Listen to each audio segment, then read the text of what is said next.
ফাতেমার সাহস ও বিশ্বাসের গল্প। মদিনা নগরী শান্ত ও গভীর নীরবতায় ডুবেছিল। প্রতিটি গলি ছিল জনশূন্য এবং ঘরগুলোর দরজা দৃঢ়ভাবে বন্ধ ছিল। কিন্তু এই শান্তি ছিল এক চাপা অস্থিরতা এবং অপূর্ণতার গুঞ্জরণে ভরা। সেই নীরবতার গভীরে দাঁড়িয়ে ফাতেমা তার তাহাজ্জুদের নামাজ শেষ করেছিলেন। সিজদা থেকে মাথা তুলে তিনি দোয়ার জন্য হাত বাড়ালেন। তার ঠোঁট মৃদু দোয়ায় মগ্ন ছিল, কিন্তু তার হৃদয়ে ছিল এক অদ্ভুত অশান্তি। তার ভেতরে এক অবদ্ধ ভয় কাজ করছিল। ঠিক তখনই দূর পাহাড়ের দিক থেকে এক প্রচণ্ড গর্জন ভেসে আসলো। এটি ছিল একটি সিংহের দাহাড়, কিন্তু সেই রাতের গর্জন স্বাভাবিকের চেয়েও বেশি তীক্ষ্ণ ও বিচলিত লাগছিল। ফাতেমা তার চোখ খুলে আকাশের দিকে তাকালেন। এক গভীর ভাবনা তাকে ছুঁয়ে গেল। কোনো কঠিন পরীক্ষা কি অপেক্ষা করছে? মদিনার কাছাকাছি যে পাহাড়ি অরণ্য ছিল, সেখানে প্রায়শই হিংস্র পশুর আক্রমণ ঘটত। রাতের বেলায় সেদিকে যাওয়ার কথা কেউই সাহস করে ভাবত না। সেই অরণ্যের অন্য প্রান্তে একটি ভাঙাচোরা কুটিরে বাস করত সালেহা। তার কোনো পরিবার বা সমর্থনের উৎস ছিল না, আর তার জীবনযাত্রার কোনো অবলম্বনও ছিল না। অনেক রাত তিনি উপোস করে কাটাতেন, কিন্তু শহরের লোকেরা তার অবস্থা সম্পর্কে প্রায় কিছুই জানত না, বা ফাতেমাও জানতেন না তার কষ্টের কথা। পরের দিন সকালে ফাতেমাকে কোনো কাজে তার পিতা হজরত মোহাম্মদ সাল্লাল্লাহু আলাইহি ওয়াসাল্লাম এর বাড়িতে যেতে হতো। তিনি একাই বাড়ি থেকে বের হলেন। যখন তিনি দরজার কাছে পৌঁছলেন, তখন হঠাৎ তার পা থেমে গেল, যেন তার চলার শক্তি আপনা আপনি বিলীন হয়ে গেল। তিনি কয়েক মুহূর্ত সেই দরজার সামনে স্থির হয়ে দাঁড়িয়ে থাকলেন। ফাতেমা দরজার কাছে থেমে ভেতরের কথাবার্তা মন দিয়ে শুনতে লাগলেন। প্রিয় পিতা হজরত মোহাম্মদ সাল্লাল্লাহু আলাইহি ওয়াসাল্লাম তার কয়েকজন সঙ্গী নিয়ে কথা বলছিলেন। তার কথায় স্পষ্ট দুশ্চিন্তা ফুটে উঠেছিল। হজরত মোহাম্মদ সাল্লাল্লাহু আলাইহি ওয়াসাল্লাম বলছিলেন, ওহে আমার সঙ্গীরা, তোমরা কি জানো যে মদিনার সীমানার কাছে সেই পাহাড়ের ওপারে জঙ্গলের ধারে এক সালেহা নামের বিধবা থাকেন? তার স্বামী ইসলামের পথে শহীদ হয়েছেন। তিনি খুবই দরিদ্র। তিনি ভীষণ কষ্টের জীবনযাপন করছেন এবং আজ 2 দিন ধরে অনাহারে আছেন। আমাদের অবশ্যই তার কাছে খাবার পৌঁছে দিতে হবে। তার পাশে দাঁড়ানো আমাদের ঈমানের অংশ। এই কথা শুনে সঙ্গীরা নিবেদন করলেন, হে রাসূল, আমরা অবশ্যই সেখানে যেতে চাই, কিন্তু সেই সালেহার বাড়িতে যেতে হলে ভয়ঙ্কর অরণ্য পার হতে হবে, আর আমরা শুনেছি যে সেখানে খতরনাক হিংস্র পশুরা ঘুরে বেড়ায়। তখন হজরত মোহাম্মদ সাল্লাল্লাহু আলাইহি ওয়াসাল্লাম বললেন, ভয়ের কোনো কারণ নেই। হিংস্র পশুরাও আল্লাহর সৃষ্টি, তারাও সর্বদা আল্লাহর জিকির করে। যে ব্যক্তি আল্লাহর নাম নিয়ে বের হয়, তার কোনো ক্ষতি হয় না। এই বাণীগুলো ফাতেমার হৃদয়ে গভীরভাবে রেখাপাত করল। তার চোখ থেকে নীরবে অশ্রু ঝরতে লাগল। তার মনে একটি ভাবনা জেগে উঠল, আমার আব্বাজান যখন একজন অপরিচিত বিধবার ক্ষুধা ও কষ্টের জন্য এত চিন্তিত, তখন তার মেয়ে হিসেবে আমি কি করে পিছনে পড়ে থাকতে পারি? তিনি আর কিছু না বলে দরজা থেকে সরে গেলেন। তিনি ভেতরে প্রবেশ করলেন না, কাউকে অভিবাদনও জানালেন না। তার পা নীরবে পিছনের দিকে ঘুরে গেল এবং তিনি নিজের বাড়ির দিকে আবার রওনা হলেন। তবে এবার তার মনে ছিল দৃঢ় সংকল্প যে তিনি কিছু একটা করবেনই। আসলে ফাতেমার হৃদয় ছিল অত্যন্ত কোমল। যখন তিনি শুনলেন যে এক বিধবা নারী 2 দিন ধরে ক্ষুধার্ত, তখন তার মন ভেঙে গেল। তিনি দ্রুত নিজের বাড়িতে ফিরে আসলেন। বাড়িতে পৌঁছানোর সাথে সাথে তিনি চুলা জ্বালালেন। তিনি নিজ হাতে 2টি রুটি তৈরি করলেন। তার সাথে কিছু খেজুর নিলেন এবং সেগুলিকে কাপড়ের টুকরায় বেঁধে প্রস্তুত হয়ে গেলেন। ঠিক যখন তিনি বাইরে বেরোতে যাচ্ছিলেন, তখন দরজা দিয়ে তার একজন আত্মীয় আয়েশা ভেতরে প্রবেশ করলেন। তিনি সালাম জানিয়ে বললেন, হে ফাতেমা, আমি তো তোমার সঙ্গে দেখা করতে এসেছি, কিন্তু তুমি কোথায় যাচ্ছ? ফাতেমা জবাব দিলেন, মদিনার সীমানার বাইরে পাহাড়ের কাছে জঙ্গলের ধারে এক বিধবা নারী থাকেন। তিনি 2 দিন ধরে অভুক্ত। আমি তাকে খাবার দিতে যাচ্ছি। এই কথা শুনে আয়েশা বিস্মিত হয়ে বললেন, তুমি একা সেখানে কিভাবে যাবে? সেই পথটা তো বিপজ্জনক। জঙ্গল পার হতে হবে এবং সেখানে হিংস্র জন্তুদেরও ভয় আছে। ফাতেমা তখন মৃদু হেসে বললেন, তুমি কি জানো না যে এই পৃথিবীর সব কিছুই আল্লাহর সৃষ্টি? জঙ্গলের পশুরাও আল্লাহর পবিত্রতা ঘোষণা করে। যদি তোমার নিয়ত পবিত্র হয় তবে আল্লাহ নিজেই তোমার হেফাজত করেন। এই কথা বলে তিনি তপ্ত রোদে ঝলসানো বালির পথ ধরে সেই মরুভূমির দিকে হেঁটে চললেন। তার পা ধীরে ধীরে এগিয়ে চলছিল। কিছুক্ষণের মধ্যেই সূর্য পশ্চিম দিকে হেলে পড়ল। আকাশের আলো ম্লান হতে থাকল। পশুরা তাদের আশ্রয়ের দিকে ফিরতে লাগল। হরিণের পাল দ্রুত তাদের লুকোনোর জায়গার দিকে ছুটল। অন্যদিকে হজরত মোহাম্মদ সাল্লাল্লাহু আলাইহি ওয়াসাল্লাম তার একজন সঙ্গীকে বললেন, তুমি যাও, সেই সালেহা মহিলাকে খাবার দিয়ে এসো। কিন্তু সঙ্গীটি মাত্রই উঠতেই যাচ্ছিলেন, তখন রসুল হেসে বললেন, হয়তো তুমি জানো না, ফাতেমা তো ইতিমধ্যেই বেরিয়ে পড়েছে। এই কথা শুনে আরও একজন সঙ্গী সেই একই পবিত্র উদ্দেশ্য নিয়ে জঙ্গলের দিকে রওনা হলেন। এদিকে ফাতেমা অচেনা আর নির্জন পথে জঙ্গলের দিকে যাচ্ছিলেন। তিনি একা ছিলেন, কিন্তু তার পদক্ষেপে কোনো দ্বিধা ছিল না। অন্যদিকে সেই সঙ্গীও জঙ্গলে প্রবেশ করে ফেলেছিলেন, কিন্তু কেউই একে অপরের উপস্থিতির কথা জানতেন না। রাস্তায় ফাতেমা একটি অদ্ভুত অনুভূতি পেলেন, যেন কেউ তার পিছু নিচ্ছে। মাটি নীরব ছিল, কিন্তু বাতাসে একটি নড়াচড়া অনুভব হচ্ছিল।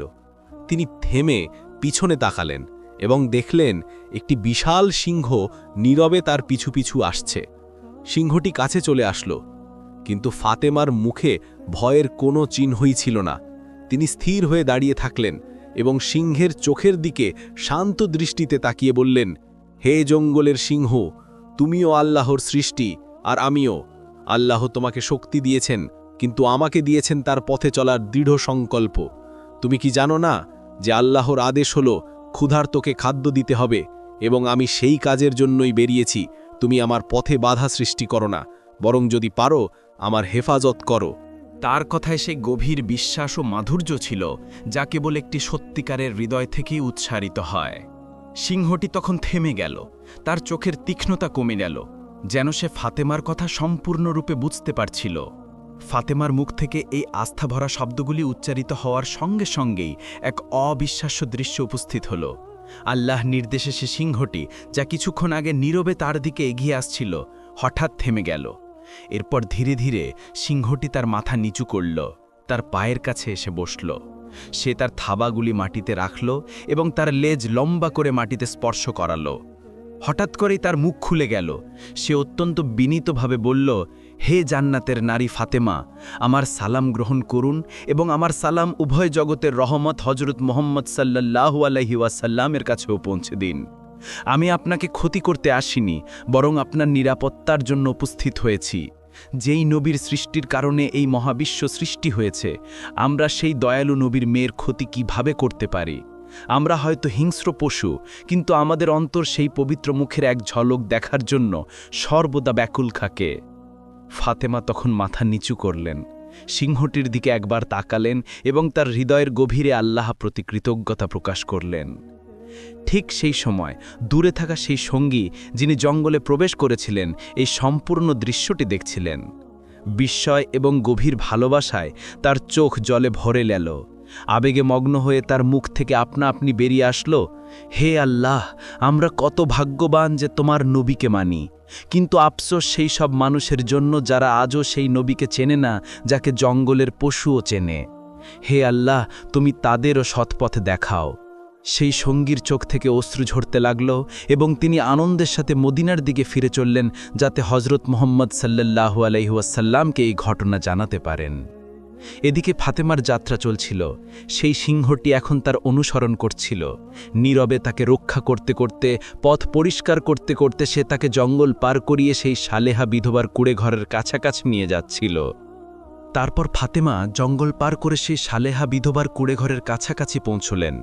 কুড়েঘরের ভেতরে সেই সালেহা তার প্রভুর কাছে প্রার্থনা করছিলেন, হে আল্লাহ, এখন 3 দিন হলো আমার চুলায় আগুন জ্বলেনি, ক্ষুধা আর সহ্য হচ্ছে না। হে আমার রব, তুমি তো রহমতের সাগর, তুমি কোনো উপায় তৈরি করে দাও। তার প্রার্থনা তখনও সম্পূর্ণ হয়নি। ঠিক সেই মুহূর্তে দরজায় আঘাত পড়ল। তিনি চমকে উঠলেন। দরজার পেছন থেকে তিনি জিজ্ঞেস করলেন, কে?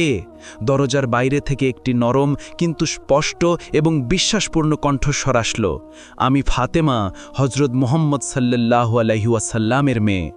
এই কথা শুনে সালেহার চোখ খুলে গেল। তিনি আত্মহারা হয়ে দরজা খুলতে ছুটলেন। যেই ফাতেমা ভেতরে প্রবেশ করলেন এবং খাদ্যের সামগ্রী সামনে রাখলেন, সালেহা তাকে দেখে কেঁদে উঠলেন। তার চোখের জল থামার নাম নিচ্ছিল না। কাঁদতে কাঁদতে তিনি বললেন, হে আল্লাহ, আমি জানতাম যে আমার রব আমাকে একা ছেড়ে দেবেন না। আমার বিশ্বাস ছিল যে তিনি কোনো না কোনো ব্যবস্থা অবশ্যই করবেন।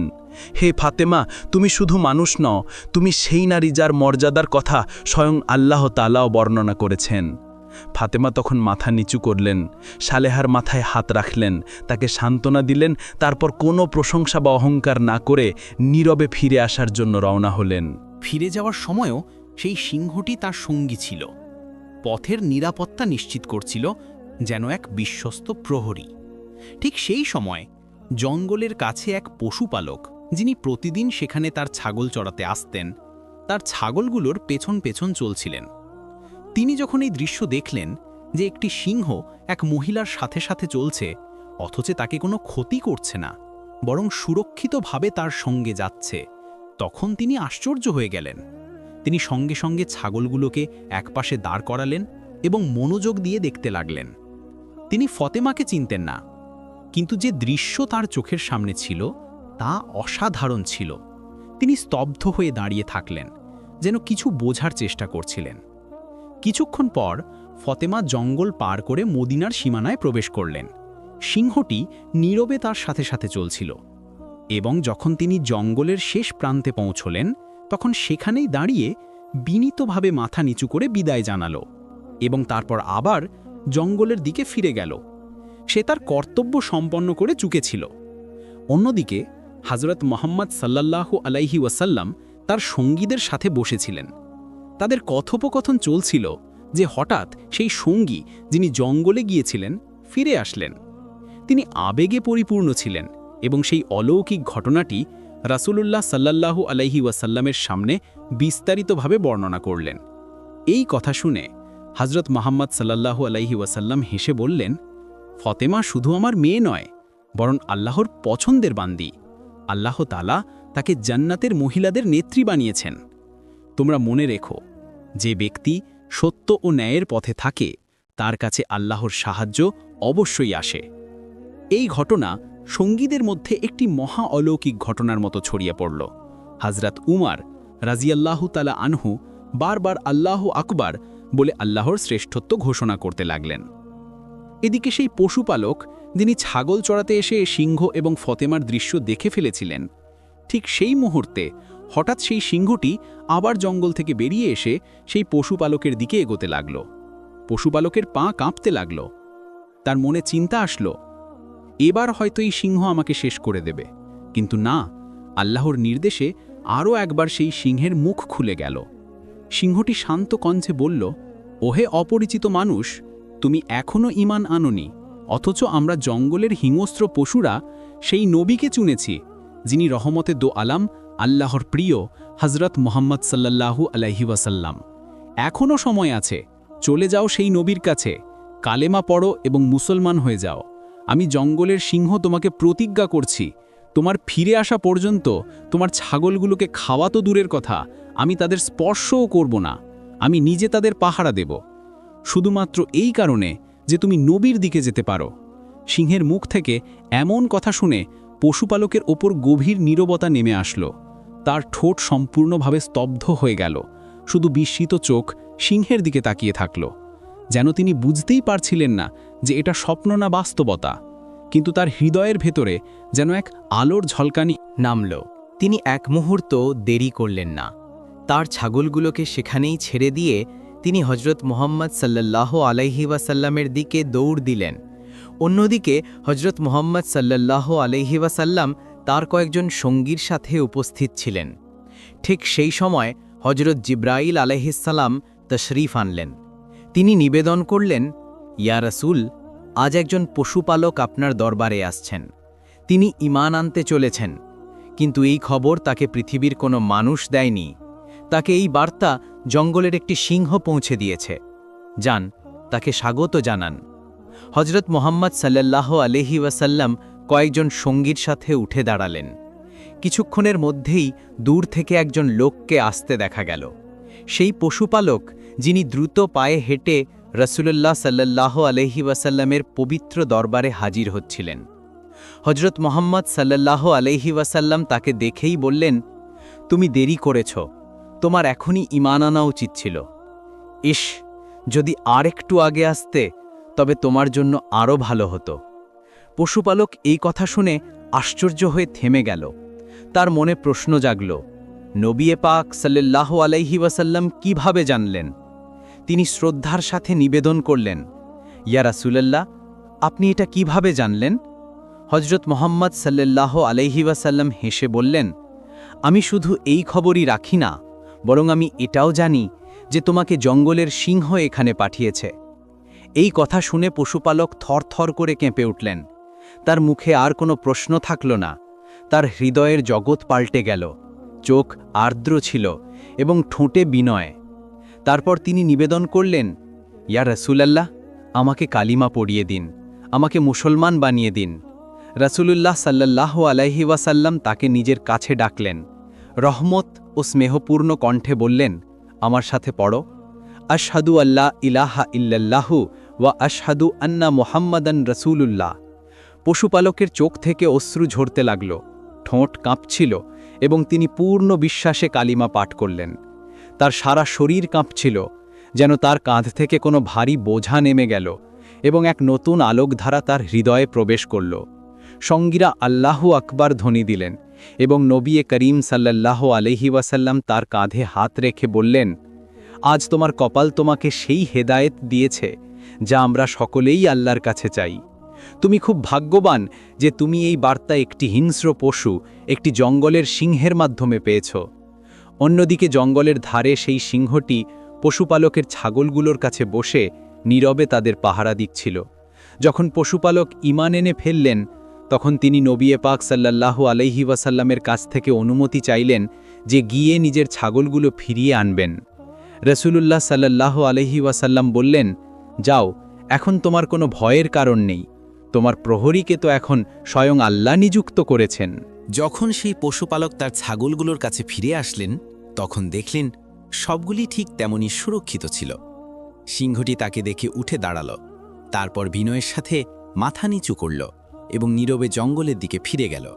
সে তার কর্তব্য সম্পন্ন করে চুকেছিল। পশুপালকের জীবন চিরতরে বদলে গিয়েছিল। এখন তিনি আর শুধু ছাগল চড়ানো মানুষ ছিলেন না, বরং একজন পরেজগার মুমিন ছিলেন এবং নবীর প্রেমে জীবন যাপনকারী হয়ে উঠেছিলেন। এই ঘটনা মদিনা জুড়ে ছড়িয়ে পড়ল। সবার মুখে একটি কথা ছিল, যে ব্যক্তি আল্লাহর জন্য পথ চলে, আল্লাহ তার জন্য পথ তৈরি করে দেন